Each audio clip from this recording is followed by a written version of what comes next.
Ok, bon, ben, j'ai 7h59, je pense qu'on peut commencer. Bon, je sais pas pour vous, mais bon, je suis pas mécontent d'arriver à vendredi. Je suis un peu fatigué par cette semaine de rentrée.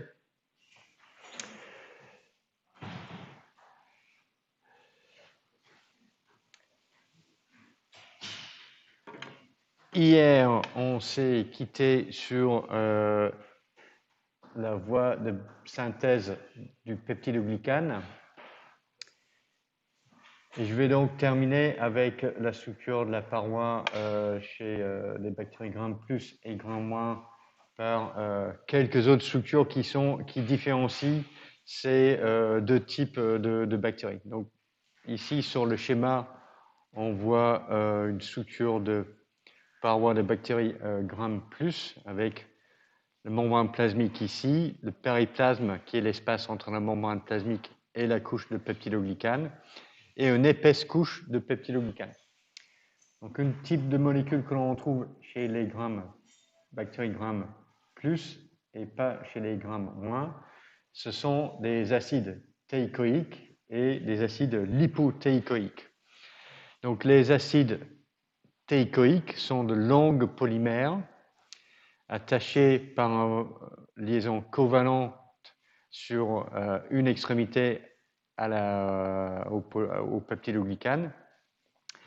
Et ensuite, après cette liaison covalente, on a un long polymère de polyglycérol phosphate ou polyribitol phosphate. Donc ici, on a un groupement de glycérol ici avec des groupements phosphate. Donc, et ça nous donne une longue polymère linéaire. Alors le composé R ici, ça peut être une molécule de glucose, de déalénine ou un autre sucre ou un autre acide aminé. Oh, qu'est-ce qui s'est passé ici? Ah, ben voilà, c'est le erreur de connexion.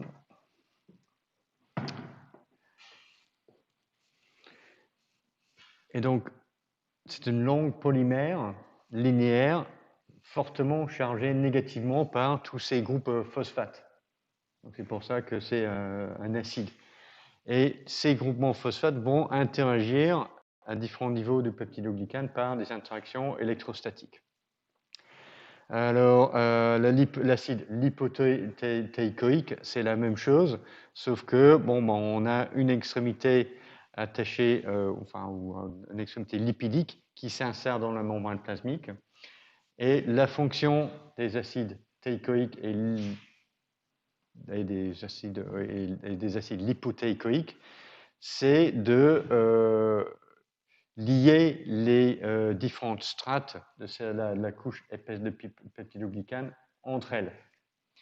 Donc les ponts peptidiques entre les polymères NAM, NAG, NAM, NAG, NAM, NAG permettent de former des liens stables entre des couches voisines, mais pour lier des couches à plus longue distance, ça c'est le rôle des acides théicoïques. Et c'est donc une structure, une molécule présente chez les parois des bactéries gram plus et absente chez les parois des bactéries gram moins. Bon, la couche de peptidoglycane était plus fine chez les gram moins. Bon, on n'a pas besoin de ce type de structure qui est là pour maintenir l'intégrité de la couche de peptidoglycane sur toute son épaisseur. Alors, chez les bactéries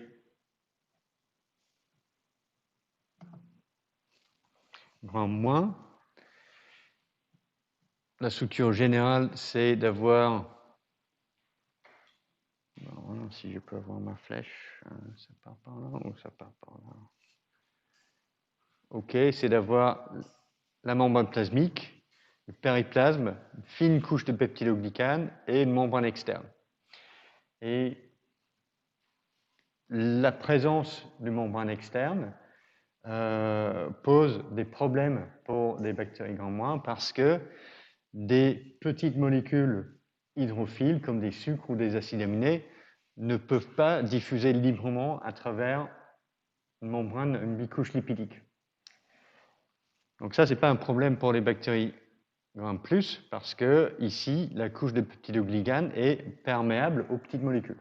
D'accord? Donc des sucres, des peptides peuvent se diffuser librement ici et ensuite être importés vers l'intérieur de la cellule bactérienne. Pour les bactéries Gram-, ce n'est pas possible. Et donc, pour permettre à des molécules organiques, mais hydrophiles, à passer la membrane lipidique externe, on trouve des porines dans les membranes externes des bactéries Gram-. Donc ça, c'est une constituante spécifiquement chez les bactéries Gram-. Une autre molécule que l'on trouve uniquement chez les Gram-, c'est la lipoprotéine de Brown, qui a donc une partie lipidique qui est insérée dans la membrane externe, et la partie protéine se lie à la couche de peptidoglycane. Et la fonction de la lipoprotéine de Brown, c'est simplement pour coller ensemble la membrane externe et la couche de peptidoglycane. Sinon, il n'y a rien qui empêcherait la membrane externe de se détacher et de s'en aller, quoi. Donc, la lipoprotéine de Brown, essentielle chez les bactéries Gram-, absente chez les bactéries Gram+. Et la dernière structure qui est typique chez les bactéries Gram-, c'est la lipopolysaccharide qui constitue le feuillet externe de la membrane externe. Okay? Donc, à la surface, on n'a pas juste un phospholipide standard. Le feuillet externe de la bicouche lipidique ici est composé de la lipopolysaccharide. Donc, une partie lipidique ici. Ok, qu'est-ce qui se passe là?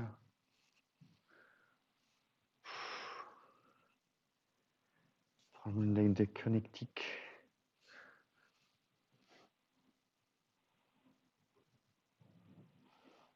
Donc, je vais serrer les vis là un petit peu pour essayer d'éviter que l'écran se déconnecte. Et une partie polysaccharidique qui se projette ici, qui donne une sorte de couche externe à la bactérie. Et donc, ouais,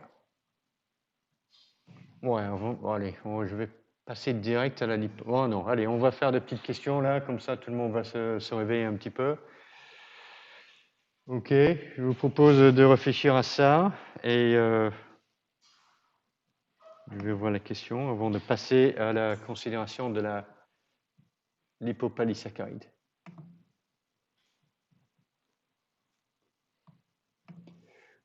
Wow.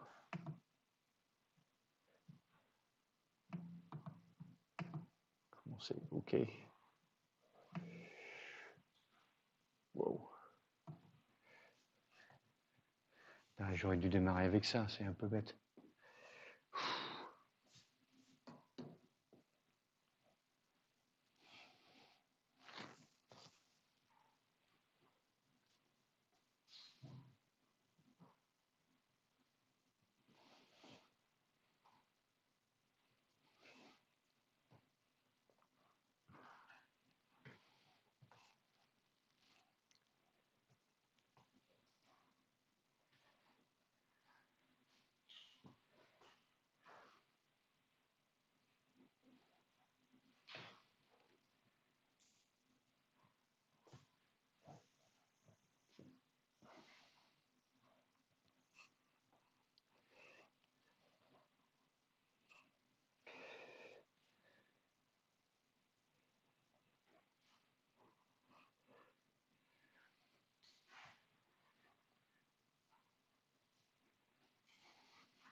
Ok, bon, moi je vois que le peuple a parlé.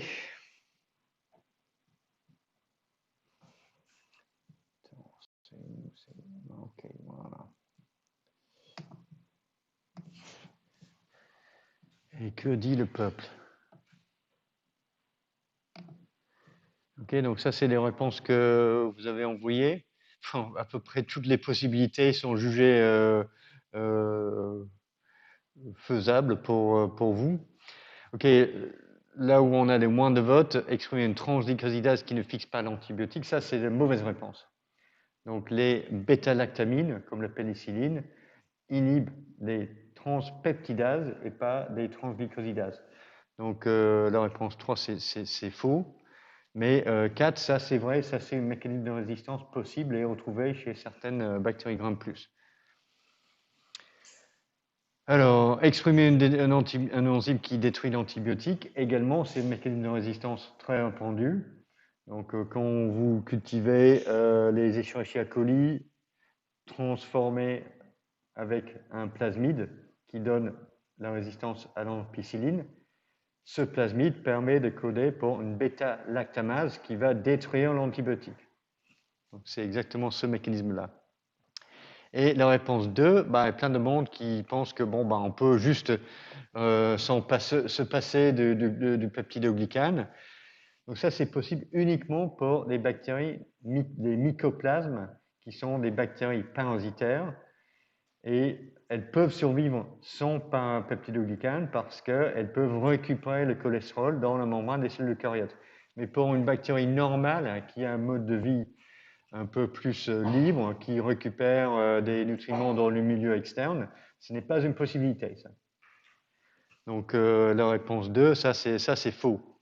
Pour une souche de, je sais pas moi, un Staphylococcus aureus qui devient résistante, elle a absolument besoin de garder son peptidoglycane. Donc 2, pas possible, c'est faux ça. Ok. J'aurais dû faire ça au départ en fait. Ok. Donc pour revenir à ce que je disais avant, donc j'étais en train d'évoquer la LPS, la lipopolysaccharide, qui forme le feuillet externe, la membrane externe des bactéries Gram-. Alors, la structure de cette molécule, c'est un peu particulière. À la base, on trouve une partie lipidique spécifique à la LPS, qu'on appelle le lipide A, qui est fixé à un oligosaccharide qui contient un sucre un peu bizarre à la base, directement attaché à la lipide A, le KDO. Et ensuite, les oligosaccharides de corps qui sont bien conservés chez différentes espèces de bactéries Gram-. En tout cas, toutes les espèces d'un même genre ou la même famille de bactéries Gram- vont avoir une structure des oligosaccharides de corps qui est identique entre les différentes souches. Par la suite, sur la partie distale, on va avoir des motifs répétés de sucre. Donc on aura 5 à 8 sucres différentes collées ensemble. Ça, c'est un motif. Et ce motif sera répété 5 à 30 fois pour donner le polymère. Et ces motifs oligosaccharidiques sont très variables et peuvent distinguer différentes souches de la même bactérie, de la même espèce de bactérie. Alors, quel est le rôle de cette structure? La fonction pour les bactéries Gram- est de protéger la cellule des agents chimiques qui peuvent attaquer et perturber la membrane externe. Par exemple, les sels biliaires, les détergents, certains antibiotiques et des peptides antimicrobiens que différents organismes comme nous sont capables de sécréter. Et donc, la couche de polysaccharides empêche ou limite l'accès à la membrane externe de tout un tas d'agressions chimiques dans les environs de la bactérie. Alors, les structures à la base de la lipopolysaccharide, la lipide A et l'antigène de corps, sont extrêmement conservées chez l'ensemble des bactéries Gram-. Et dans notre organisme, les cellules du système immunitaire sont dotées de récepteurs qui peuvent se fixer spécifiquement sur la lipide A, par exemple. Et donc, c'est perçu par notre organisme comme une sorte de signe d'infection par des bactéries Gram-. Donc, c'est pour ça que la LPS va avoir des effets toxiques sur notre organisme. Donc, en microbiologie médicale, on va appeler la LPS de l'endotoxine. Donc, localement, quand l'endotoxine, la présence de la LPS est perçue par les cellules du système immunitaire, cela va provoquer de l'inflammation. Et si on a une infection un peu plus sévère, on aura des symptômes de plus en plus systémiques. Donc, dans l'intestin, ça va provoquer la diarrhée. Si on a des bactéries qui passent dans le sang, on va avoir de la fièvre provoquée par la présence de l'endotoxine, c'est-à-dire la LPS. Et dans le cas d'une infection systémique importante, on peut avoir un choc septique induit par la présence de l'endotoxine qui peut mener à la mort. Donc ça, c'est le côté négatif de la LPS pour nous. Le côté un peu utile de la LPS, c'est que puisque ces motifs répétés sont variables entre une souche de bactéries et une autre, ils sont utiles pour l'identification de différentes souches de bactéries. Donc c'est ce qu'on appelle l'antigène O. O, c'est pour ose, parce que ce sont des motifs de sucre, enfin, des oligosaccharides, quoi. On peut dire O pour oligosaccharides, si vous préférez. Donc ça, c'est l'antigène O. Donc ça, c'est la structure et la fonction de la LPS, savoir quel est le mécanisme de biosynthèse. Et c'est vraiment le même problématique que pour le peptidoglycane. C'est une molécule complexe à l'extérieur de la bactérie. Donc, comment on peut le synthétiser? Donc, c'est le même type de problème pour le peptidoglycane. Et les bactéries vont se servir du même type de mécanisme pour résoudre ce problème.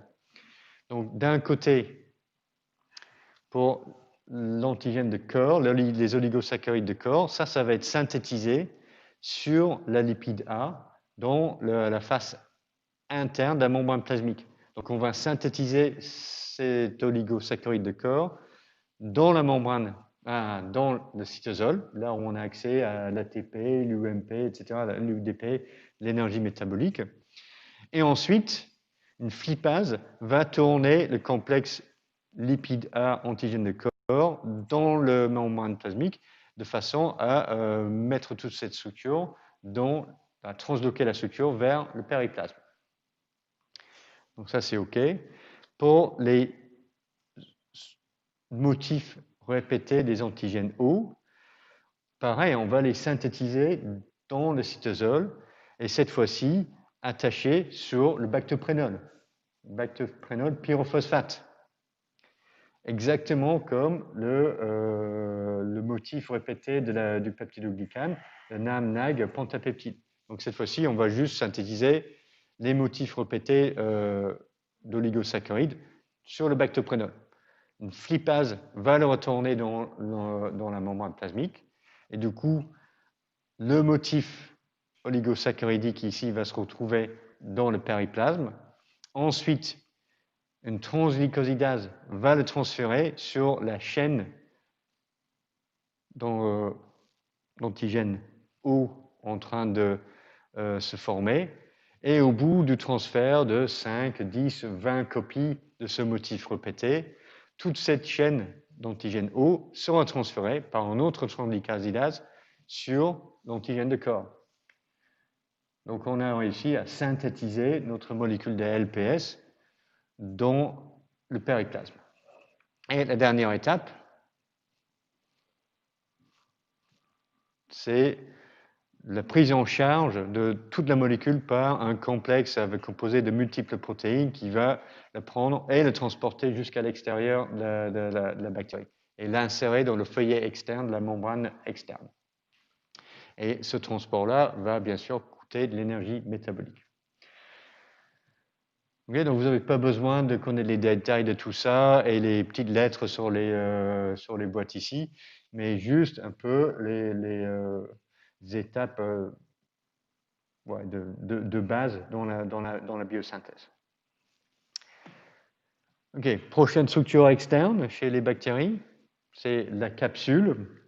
Donc on peut la voir en microscopie optique comme cette sorte de couche diffuse autour de la cellule bactérienne.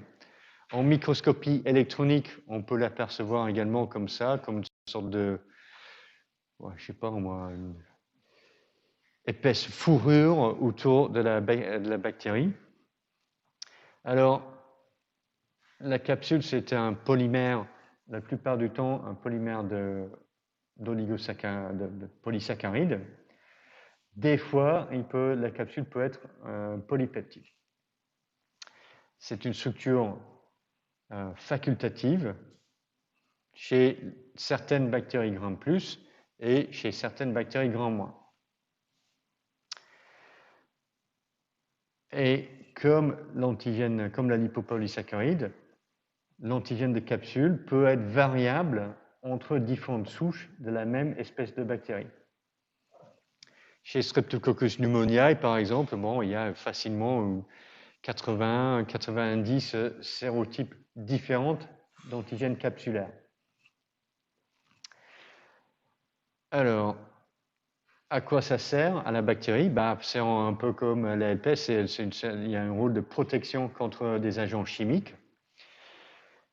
C'est aussi important pour éventuellement retenir l'eau. Si jamais les bactéries vivent dans un environnement qui peut être régulièrement desséché, ça la permet à la bactérie de retenir un petit peu d'eau autour d'elle. Et c'est aussi une protection contre l'infection par des bactériophages. Donc les bactériophages sont les virus qui infectent les bactéries. Et pour démarrer le cycle de réplication chez la bactérie, les bactériophages doivent se fixer sur des récepteurs qui se retrouvent à la surface de la bactérie. Et si l'accès à la surface de la bactérie est bloqué par les antigènes de capsule, c'est quelque chose qui va limiter l'infection des bactéries par des bactériophages. Et un peu dans le même sens, chez des bactéries pathogènes, l'antigène de capsule, c'est quelque chose qui va limiter la phagocytose des bactéries par des cellules du système immunitaire. Et donc, c'est un facteur de virulence important pour de multiples types de bactéries pathogènes. Donc, encore une fois, comment font les bactéries pour synthétiser les antigènes de capsule? Pareil, c'est un polymère qui doit se retrouver à l'extérieur de la cellule et encore une fois, les bactéries vont se servir d'à peu près le même mécanisme. Donc, les motifs répétés sont synthétisés sur du bactoprénol diphosphate dans le cytoplasme. Les motifs répétés sont transloqués vers le périplasme par une flippase. Ensuite, une transglycosidase va transférer ce motif répété sur une chaîne d'antigènes capsulaires en cours de synthèse. Et puis, la dernière étape, c'est la translocation de toute une chaîne d'antigènes de capsule vers l'extérieur de la bactérie par un grand complexe protéique. Donc, c'est à peu près le même schéma que ce qu'on a vu pour la LPS. D'accord ? Et synthèse de LPS, synthèse de peptidoglycanes, synthèse des antigènes capsulaires, ils utilisent à peu près le même principe pour synthétiser, les bactéries utilisent le même principe pour synthétiser tous ces différents polymères. Donc une fois qu'on l'a compris pour le peptidoglycane, on peut le comprendre pour les autres aussi. Ok, ça ne va pas être le cas pour les fimbriers et les pili. Ah, tiens, qu'est-ce que je dis aussi? Oui, non, mais j'ai oublié de dire peut-être que de souligner que, comme j'avais dit, donc les antigènes capsulaires sont distincts chez différentes souches de bactéries. Dans ce cas-là, on va l'appeler l'antigène K, K étant pour capsule en allemand. Alors, LPS, capsule, peptidoglycane, tout ça, ce sont des molécules non protéiques. Maintenant, on va essayer de comprendre la structure et la fonction des différents filaments de protéines que l'on peut retrouver à l'extérieur de la bactérie. Et tout d'abord, on va regarder les fonctions des fimbriers et des pili, ou fimbriae peut-être. Alors, les fimbriers ou les pili sont des petites structures filamenteuses à l'extérieur de la cellule bactérienne, distinctes des flagelles qui sont plus épais, enfin, qui ont des diamètres plus épais et qui sont beaucoup plus longues. Donc, les fimbriers et les pili, on peut en avoir jusqu'à 1000 par cellule, avec un petit diamètre allant jusqu'à 10 nanomètres de diamètre et relativement courte par rapport aux flagelles. Ils peuvent avoir plusieurs fonctions. L'adhésion aux surfaces ou aux cellules de l'hôte chez les bactéries pathogènes. Certains de ces pili sont des tubes creux comme des seringues qui peuvent sécréter des protéines vers l'extérieur. Et d'autres peuvent servir à la bactérie pour se bouger sur une surface et de marcher en quelque sorte par glissement sur une surface. Alors, une forme spécialisée de pili, ce sont des pili de conjugaison, ou F-pili, et les bactéries qui sont capables de les produire, on exprime 1, 2 ou 3, mais ça peut aller jusqu'à 10 des fois, mais en général c'est 1, 2 ou 3. Et donc, ces pili sont responsables des échanges génétiques entre les bactéries. Donc, ce qui va se passer, c'est que la bactérie qui produit les pilus de conjugaison va l'envoyer à l'extérieur, elle va se fixer sur une autre bactérie, ensuite elle va se retirer, ou il va se retirer, les deux bactéries vont se retrouver en proximité, puis ensuite l'échange d'ADN aura lieu entre les deux. Donc on les met à part, mais comme on va voir par la suite, les pili de conjugaison sont une forme spécialisée des pili de sécrétion de type 4. Alors juste un dernier mot, pourquoi on a deux termes pour désigner le même type de structure? C'est parce que dans les années 50, il y avait deux équipes de microbiologistes qui ont décrit ces structures à peu près au même moment. Donc chaque équipe a donné son nom pour ces nouvelles structures. Donc fimbrier, c'est le mot latin pour des fils apparemment, et pili, ce sont des poils. Et depuis ce temps-là, personne n'a voulu lâcher un petit peu le morceau et donc les deux termes s'utilisent. Donc malheureusement pour nous, il y a différents types de pili qui diffèrent en leur structure, leur voie de biosynthèse et aussi leur fonction. Donc initialement, quand les microbiologistes essayaient de classer et comprendre les fonctions des différents types de pili, on avait établi une classification sérologique en distinguant les pili de type 1, 2, 3 et 4. Par la suite, quand on a commencé à comprendre la structure moléculaire de ces différents types de pili, on s'est rendu compte que les pili de type 3 et de type 4, oui, ça c'était une classification qui avait du sens, qui correspondait à des structures différentes, mais pour les pili de type 1 et type 2, ça n'avait pas de sens. Donc c'est pour ça qu'on a des pili de type 3 et de type 4, mais pas de type 1 et de type 2.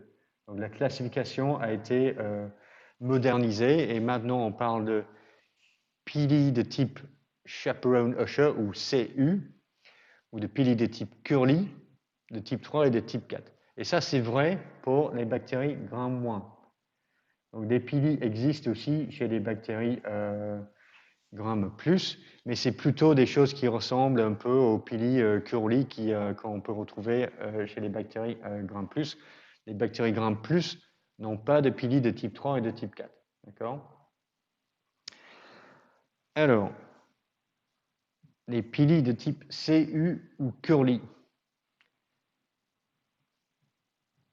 Alors, les protéines sont des filaments de protéines qui ne sont pas creux, qui sont pleins. D'accord? Donc, ils sont relativement fins en diamètre et c'est à la base une sorte de filament de plusieurs centaines de copies d'une protéine majeure de filament et avec de temps en temps une adésine à l'extrémité. Alors, les sous-unités qui composent le filament sont synthétisées sur le ribosome dans le cytosol, sécrétées dans le périplasme, et ensuite sont assemblées soit à la membrane externe, la bactérie Gram- pour les piliers de type CU, c'est-à-dire on rajoute des sous-unités à la base du filament et donc le filament s'agrandit vers le bas. Ou alors pour les piliers de type Curly, bon, les protéines sont exportées à l'extérieur de la bactérie et se rajoutent à l'extrémité. Mais dans les deux cas, une fois que le filament est construit et se retrouve à l'extérieur de la bactérie, bon, la bactérie ne contrôle plus rien de ce qui se passe. Ces filaments vont être exprimés et leur rôle unique est de fonctionner comme des protéines d'adhésion pour se fixer spécifiquement sur une surface ou spécifiquement sur une cellule ou un tissu de l'hôte chez des bactéries pathogènes. Donc, structure simple, fonction très simple. Alors, le pili de type 3, dites les pili de sécrétion de type 3, sont des structures plus complexes, donc composées de plusieurs protéines qui s'assemblent dans la membrane plasmique, qui traversent le périplasme, qui sont également ancrées dans la membrane externe. Et à la fin, on a un filament creux, qui est une sorte de tube formé d'une spirale de protéines de filament. Et la formation de ces filaments est comme ceci. Donc la protéine de filament est synthétisée sur le ribosome dans le cytosol. Et ensuite, elle est transportée à l'intérieur de cette structure-là. Elle passe à l'intérieur du tube du filament. Et puis à la fin, elle va se rajouter en haut pour agrandir, allonger le filament. Donc ça fait un tube creux comme une seringue et d'autres protéines peuvent aussi être transportées par ces systèmes et sécrétées en dehors de la bactérie.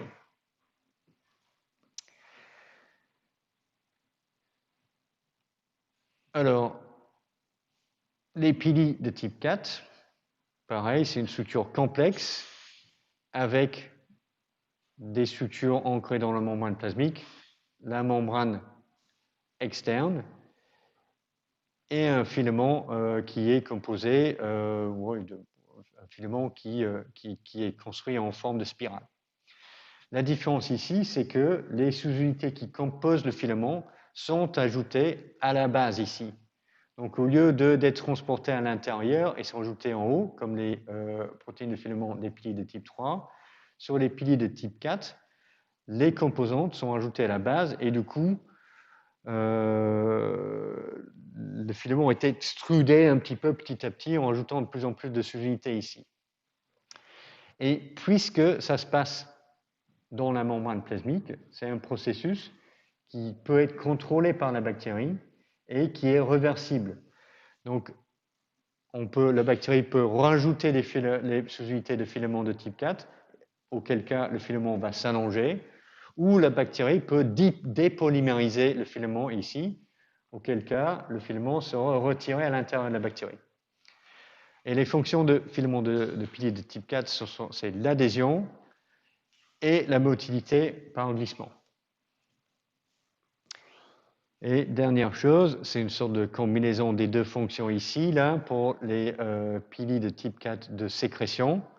Donc, la structure de base semble à ce qu'on a pour les autres piliers de type 4, mais cette fois-ci, le filament a un diamètre un peu plus large parce que c'est un tube creux comme une seringue et du coup, ce système-là peut être utilisé pour transporter des protéines ou éventuellement d'autres types de molécules et les exporter en dehors de la bactérie. Donc, les piliers de conjugaison, les F-piliers, sont des formes spécialisées de piliers de sécrétion de type 4. Donc, spécialisées pour le transfert d'ADN. OK, donc voilà les différents types de piliers qui existent, leur structure et leur fonction. Alors, pour la motilité par glissement, comment ça marche? On on a une bactérie, un bacille grand- ici, qui est attaché à la surface par des piliers de type 4. Ce qui va se passer, c'est que la bactérie va envoyer des piliers de type 4 devant et retirer les piliers qui sont derrière. Ces piliers vont s'attacher à la surface et puis ensuite, la bactérie va commencer à les retirer. Et ça va générer de la force pour faire avancer la bactérie. Donc petit à petit, la bactérie est là en train d'envoyer un peu les cordes et puis les tirer pour se faire avancer comme ça. Elle va envoyer d'autres cordes, elle va les retirer, elle va avancer. Donc c'est comme ça. Ok, donc pour voir si vous avez compris le processus, alors pourquoi c'est possible pour les piliers de type 4 et pas pour les piliers de type 3? Alors je vais... Il faut que j'active la question.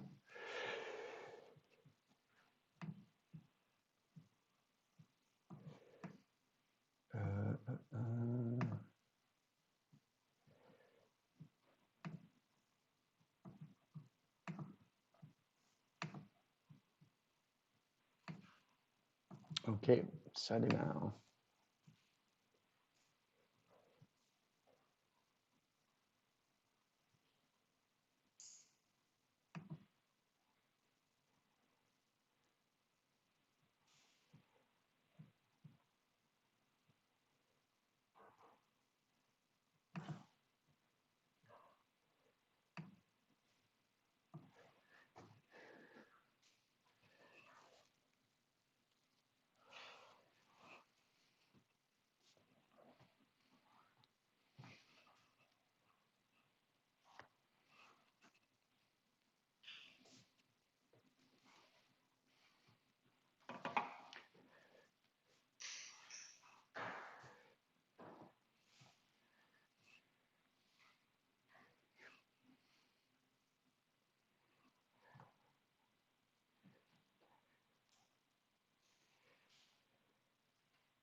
Ok, ben, pas énormément de réponses, mais on va voir. Allez.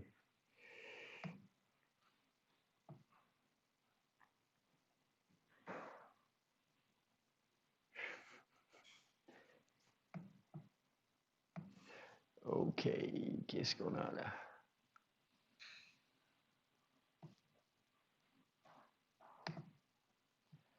Ok, donc ça, c'est des réponses envoyées.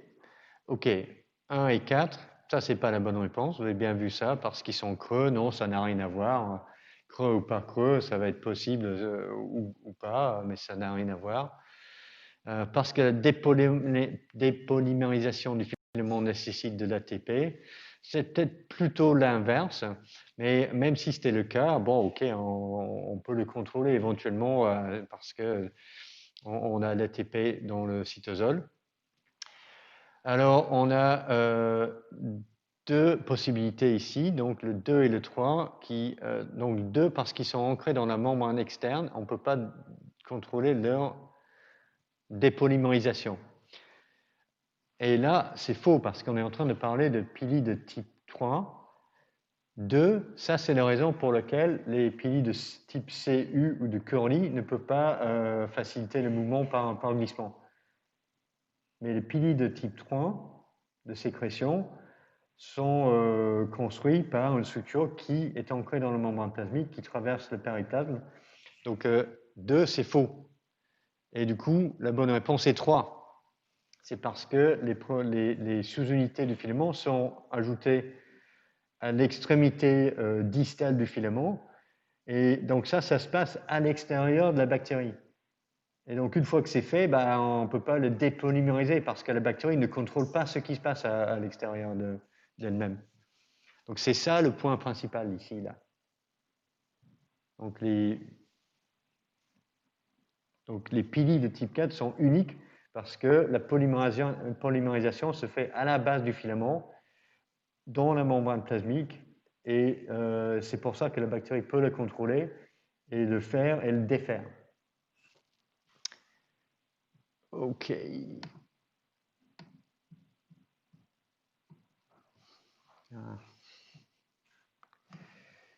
OK.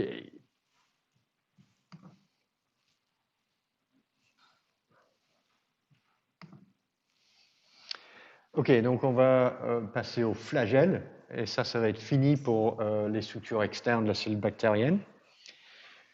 Donc les bactéries gram plus ou gram moins peuvent être flagellées ou pas, et lorsqu'un flagelle est présent, il peut être présent en une seule et un seul exemplaire à un bout de la bactérie, auquel cas on va qualifier les bactéries flagellées d'être de monotriches, donc un seul cheveu. Tiens, où est-ce que c'est? Voilà, OK, monotriche, OK, on est là. Par exemple, Pseudomonas, c'est une bactérie flagellée monotriche. On peut avoir plusieurs flagelles sur une extrémité de la cellule, donc auquel cas on les appelle lophotriches, ou on peut avoir plusieurs flagelles partout, tout autour de la bactérie, auquel cas on va les qualifier de péritriches. Par exemple, Proteus, c'est une bactérie péritriche. Donc, la fonction du flagelle, c'est de faire bouger la bactérie dans un milieu liquide en 3 dimensions. Et la structure, c'est comme ceci. Donc, on a une sorte de structure à la base. Pareil, ça, c'est une structure chez les bactéries gram-, avec une partie ancrée dans la membrane plasmique et une partie ancrée dans la membrane externe. Et ça fait une sorte de axe qui va tourner sur lui-même, et l'énergie pour bouger cet axe, pour le faire tourner, vient de la translocation de protons entre le périplasme vers les cytosols. Donc les protons vont passer ici, et c'est la force protomotive qui va faire tourner cet axe. Donc le flagelle, le flagelle, c'est comme une sorte de fouet, mais le mouvement du flagelle, c'est pas comme ça. Il va juste faire comme ça ou comme ça. Donc il pourra tourner soit dans cette orientation, soit dans le sens inverse, et le sens de rotation est contrôlé par cette protéine de switch. OK. Donc ça, c'est la structure de base. Ensuite, on a une sorte de crochet et le filament ici, composé de plusieurs centaines ou milliers de copies de protéines de filament, appelées des fois de la flagelline. Et donc, le filament est long de 15 à 20 micromètres. La bactérie elle-même va avoir une longueur de peut-être 4 ou 5 micromètres. Donc, imaginez ça sur votre taille. Vous avez une sorte de chaîne ou un fouet qui fait 3 ou 4 fois la longueur de votre corps. Donc, un truc de style 5 mètres, quoi. Alors, pareil que pour des antigènes de capsule ou des antigènes de la LPS, les protéines du filament, les flagellines, ont des structures variables entre différentes souches de la même bactérie, et c'est ce qui est connu comme l'antigène H pour l'identification de différentes souches de bactéries.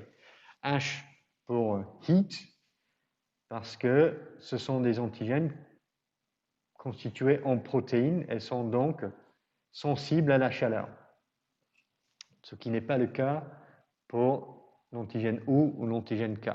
Donc une souche de coli H7O157, donc ça c'est le type de flagelle, et ça c'est le type de LPS. Alors pour terminer un peu la synthèse du filament, les protéines de filament sont transportées à l'intérieur de cette structure-là, elles sont transportées à l'intérieur du flagelle, et puis se rajoutent à l'extrémité. Donc, est-ce que ça vous rappelle quelque chose qu'on vient de voir? Ouais, ok, c'est vendredi matin, moi aussi, je me sens un peu comme ça.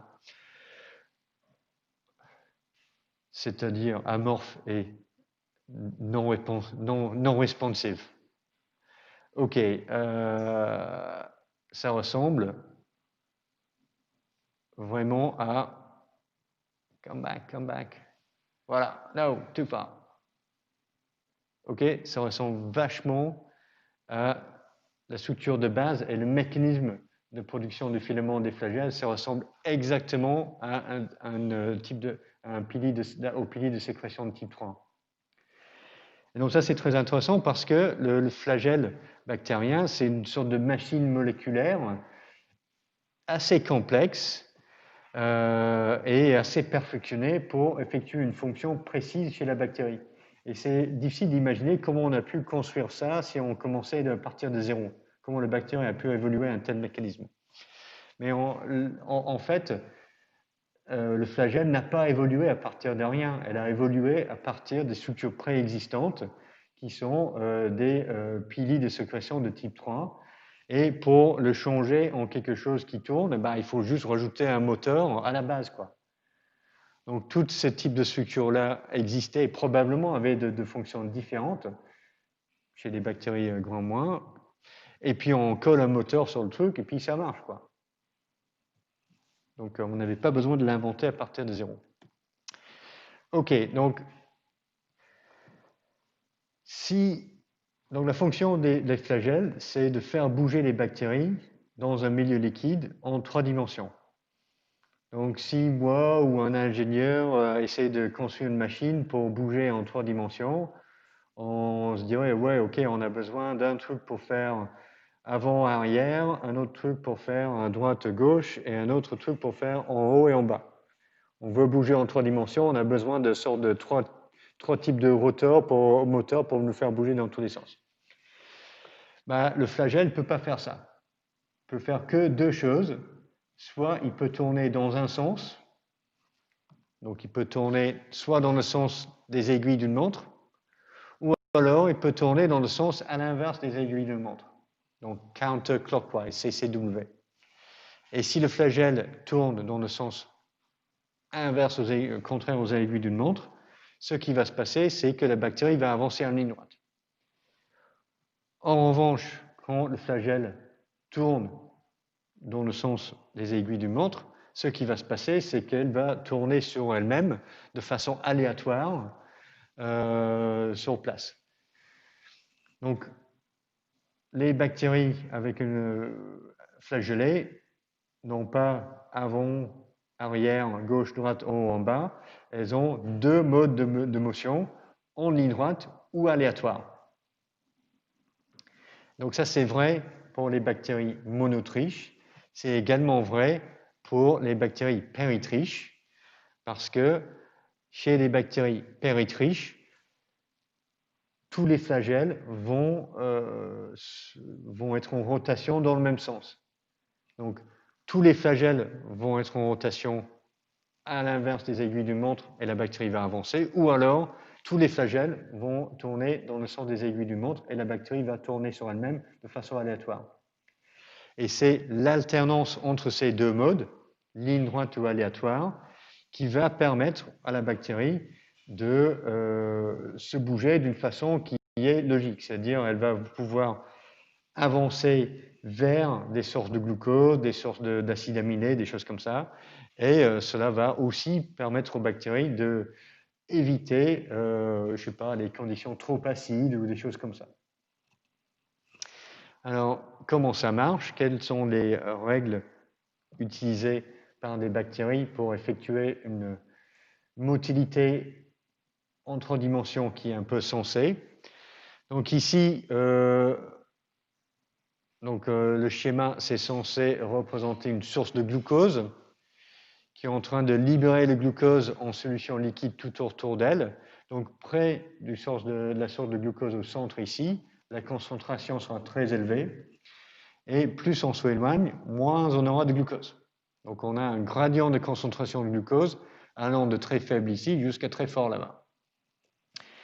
Et évidemment, l'objectif pour notre bactérie, c'est de se reprocher à la source de glucose et en manger une tonne.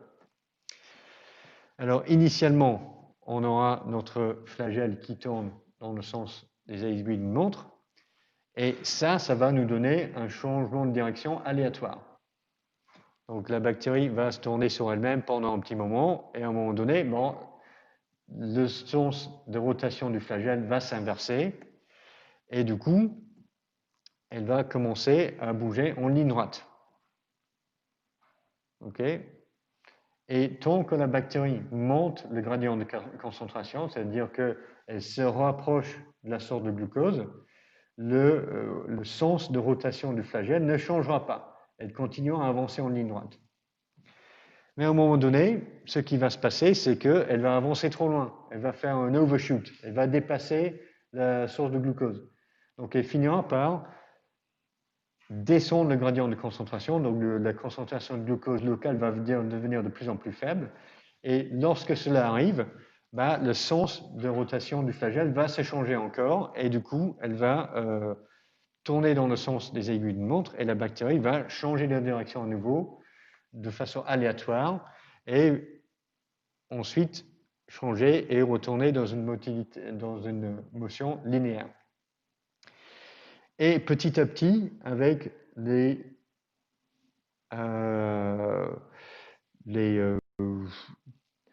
l'alternance de ces deux modes de locomotion, bon, elle a tendance à rester à proximité du glucose. Bon, de temps en temps, quand on va avoir des changements aléatoires de direction, le bactérien il va repartir, elle va s'éloigner, mais quand cela arrive, la durée de motion linéaire va être très, très courte. Elle va rechanger de direction. Et donc, juste avec un algorithme très simple comme ça, probablement vous pouvez l'écrire en 10 lignes de code, bon, la bactérie arrive à effectuer un comportement qui est bénéfique pour elle.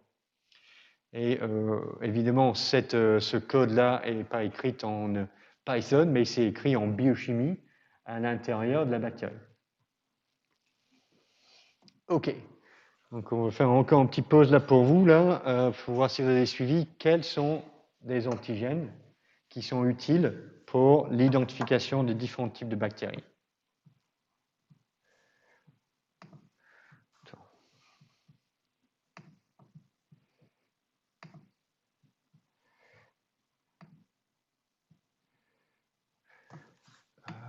Il faut que je... C'est ça.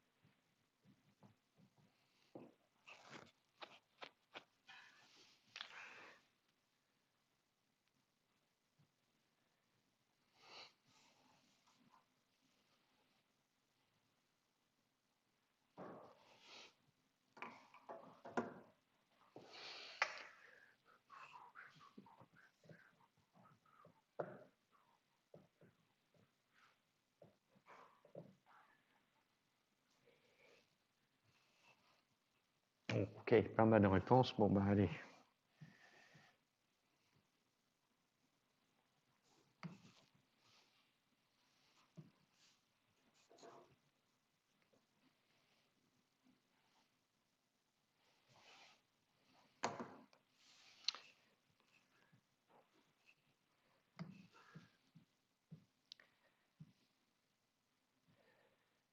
OK, vous voici les réponses.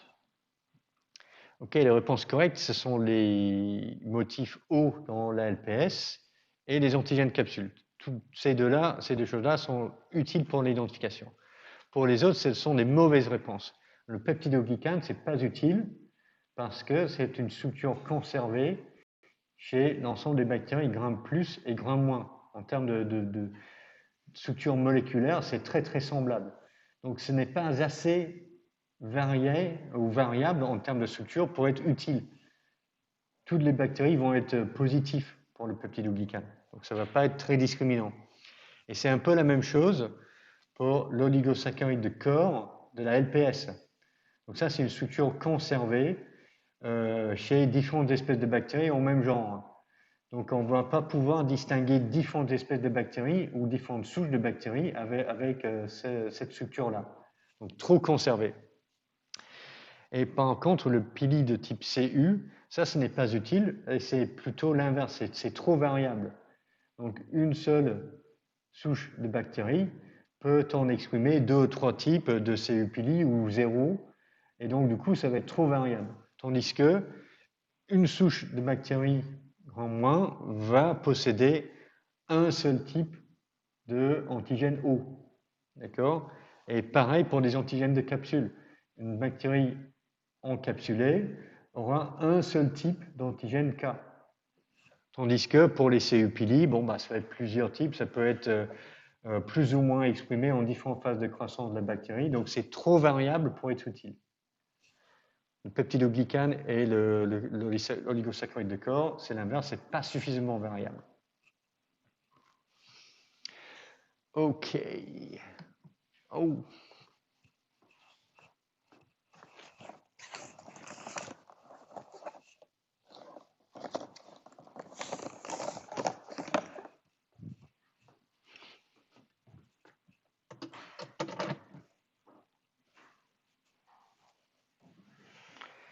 Oui, ma batterie est faible ce matin, ça c'est vrai.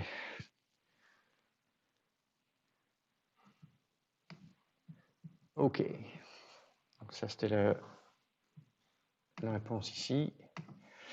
Ok, donc on a fini avec des structures externes de la cellule bactérienne, on va regarder les structures internes. Alors, une chose que l'on peut retrouver dans le cytosol de certaines bactéries, ce sont des corps d'inclusion, qui sont des granules utilisés par des bactéries pour stocker différents types de nutriments. Donc, il peut s'agir de nutriments organiques ou inorganiques. Donc, pour le stockage des nutriments organiques, ça peut être le glycogène, donc un polymère de glucose, le polybêta-hydroxybutyrate, qui pareil, c'est un stockage de carbone, ou alors le cyanophycine, qui est un polymère de arginine et d'aspartate. Donc ça, c'est très utile car bon, ça permet à la bactérie de stocker et le carbone organique et l'azote. Donc chez certaines bactéries, enfin non, avant de parler de ça, donc les bactéries peuvent aussi stocker le phosphate parce que souvent le phosphate, c'est un facteur limitant pour la croissance.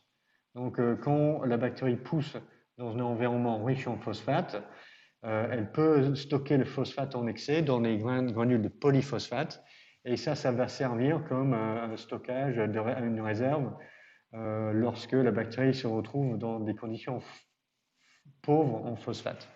Donc, pas mal de bactéries peuvent produire des corps d'inclusion de polyphosphate. D'autres types de bactéries basent leur métabolisme énergétique sur l'oxydation de soufre. Et dans ce cas-là, le soufre devient une source d'énergie métabolique importante. Et pareil, les bactéries peuvent le stocker pour pouvoir s'en servir plus tard. Alors, certaines de ces granules ou corps d'inclusion sont directement en contact avec le cytosol. C'est le cas pour les granules de glycogène ou de polyphosphate. Tandis que d'autres sont entourés d'une sorte de couche de protéines ou de lipoprotéines. Donc ça, c'est le cas pour le polybêta-hydroxybutyrate, parce que c'est une molécule très hydrophobe. Donc il y a une couche de lipoprotéines autour de cette granule-là, et c'est aussi vrai pour les granules de soufre. Okay. Corps d'inclusion, fonction de stockage des réserves de matériaux organiques ou inorganiques. Alors, la nucléoïde, c'est la région du cytosol de la bactérie qui contient l'ADN bactérien, le chromosome bactérien. Et dans la nucléoïde, on trouve l'ADN complexé avec des polyamines Donc les polyamines portent une charge positive qui vont se fixer sur les charges négatives du groupe phosphate dans l'épine dorsale de l'ADN. Et donc ça va permettre à l'ADN de rester compacté. C'est très important ça parce que la taille du chromosome bactérien, s'il s'agit d'ADN libre, est tellement grand que la bactérie ne pourrait pas le faire entrer dans la cellule. Donc ça, c'est une image d'une cellule bactérienne que l'on a lysée pour digérer toutes les protéines. Et on voit l'ADN qui s'est échappé de la bactérie. Donc ça, c'est l'ADN non condensé, libre, et qui est trop grand pour rentrer dans la cellule bactérienne. Donc, pour le maintenir dans la cellule, dans la bactérie, il faut que la majeure partie de l'ADN dans la bactérie soit sous forme condensée. Donc ça, c'est les complexes avec polyamines qui permettent ça, et aussi certaines protéines, les dimères HU, qui introduisent de la courbure dans l'ADN compacté. Donc les polyamines vont compacter l'ADN, et ensuite les protéines HU vont permettre de faire les repliements dans le polymère d'ADN compacté. Donc ça, c'est vrai chez la plupart des eubactéries. Chez les archéobactéries, certaines utilisent des histones, comme nous, pour compacter l'ADN. Et il y a une autre exception quand même intéressante. Donc chez la immense majorité des bactéries, la nucléoïde est directement en contact avec le cytoplasme. Mais il existe des bactéries, très rares, mais ça existe, où on trouve la nucléoïde à l'intérieur d'un compartiment membranaire. Donc ça, c'est tout à fait curieux. C'est comme si on avait une sorte de mini-noyau à l'intérieur de certains types de bactéries.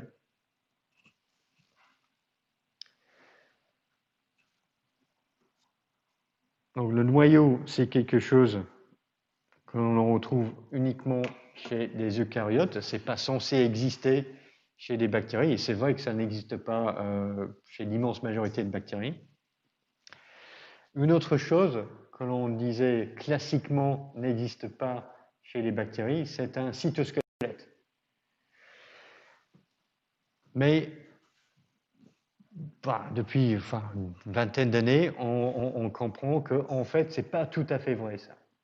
Il y a des protéines filamenteuses à l'intérieur de la cellule bactérienne qui jouent des rôles importants, et notamment des bactéries possèdent des analogues structurels de l'actine et de la tubuline.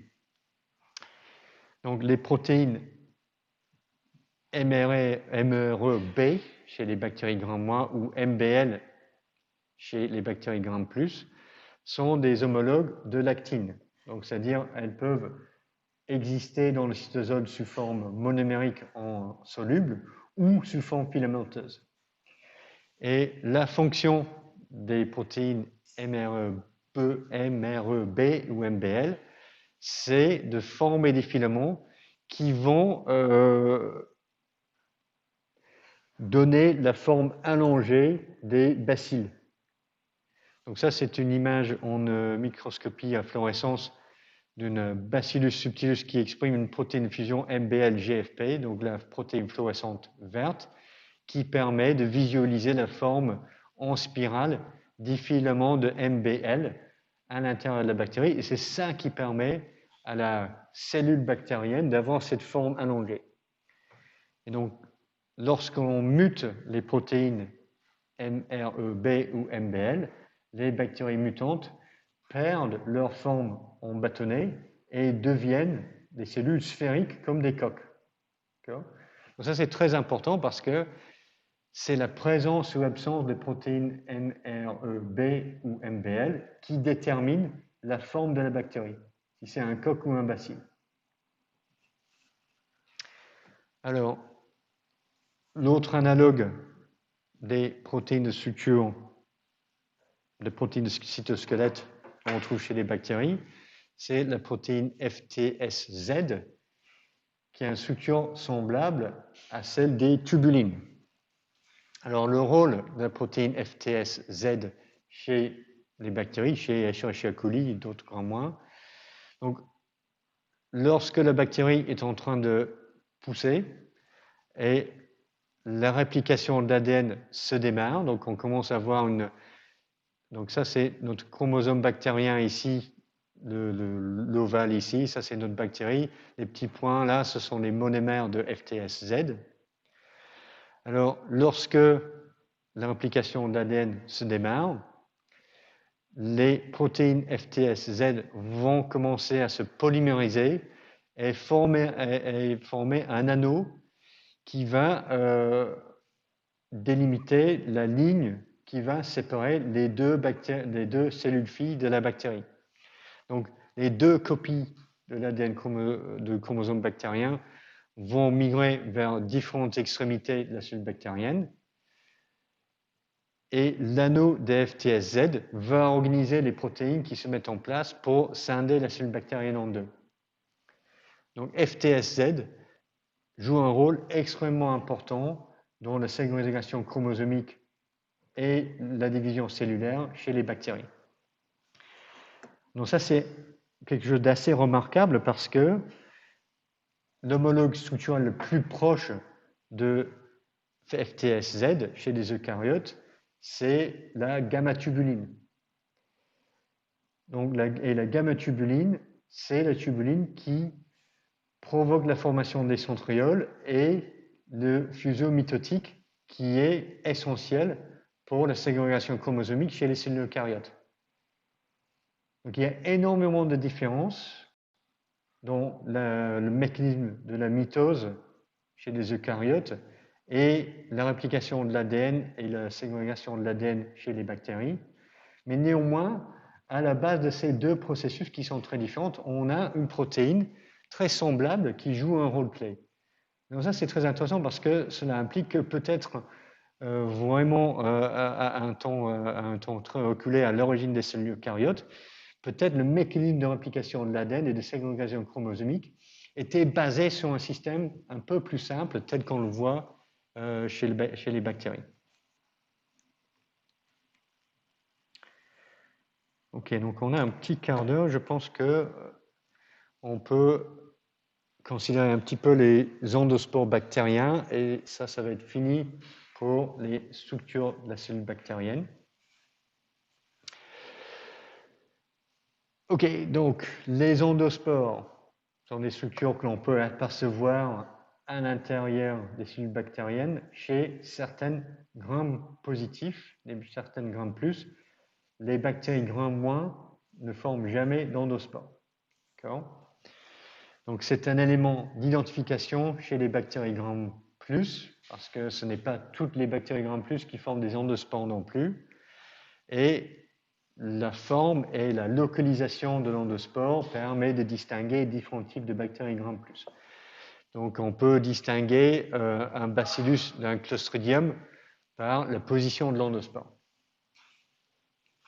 Donc le rôle de l'endospore, c'est d'être une forme très résistante de cellules bactériennes en dormance que la bactérie va se produire lorsque les conditions de croissance sont très mauvaises. Donc la sporulation, la production d'endospores est souvent induite par une carence nutritive chez les bactéries. Ou ça peut être aussi d'autres signaux qui sont importants pour le cycle de vie de la bactérie. Donc chez le Bacillus anthracis, le bacille du charbon, c'est la présence d'oxygène qui est un signal qui induit la sporulation. Parce que c'est une bactérie pathogène, elle pousse à l'intérieur du corps des animaux infectés. Les animaux infectés, quand ils vont éjecter des bactéries par des saignements ou des vomissements ou la diarrhée, la bactérie va se retrouver en dehors du corps de l'animal en présence d'un taux d'oxygène très fort. Et ce n'est pas un bon environnement pour le bacille de charbon pour pousser, pour croître. Donc c'est le présent d'oxygène qui va induire la sporulation du bacille du charbon. Et c'est pour ça que les spores peuvent contaminer des champs et rester contaminés pendant des décennies. Donc, Les endospores sont des formes très résistantes, produites par des bactéries lorsqu'on a des mauvaises conditions pour la croissance. Alors la structure de l'endospore, c'est un peu comme ceci. Donc on a à l'intérieur un cytoplasme qui est déshydraté, qui contient des ribosomes, des enzymes de réparation de l'ADN et des SASP, qui sont des petites protéines solubles dans l'acide. Et ces petites protéines solubles à l'acide sont associées à l'ADN et protègent l'ADN d'attaques chimiques, par exemple par des espèces activées d'oxygène. Ensuite, on a une paroi de l'endospore en peptidoglycane, et ensuite le cortex qui est composé d'une couche épaisse de peptidoglycane avec du dipicolinate de calcium. Et ensuite, on a une tunique en protéines, une couche épaisse de protéines, et finalement en exosporium. Donc les endospores sont extrêmement résistantes aux produits chimiques et à la chaleur. Donc on peut les chauffer à 90 degrés, 100 degrés, ça ne suffit pas pour tuer des endospores. C'est pour ça que pour stériliser le milieu pour une utilisation en microbiologie, il faut les chauffer à 120 degrés sous pression, parce que c'est suffisant pour inactiver et tuer les endospores.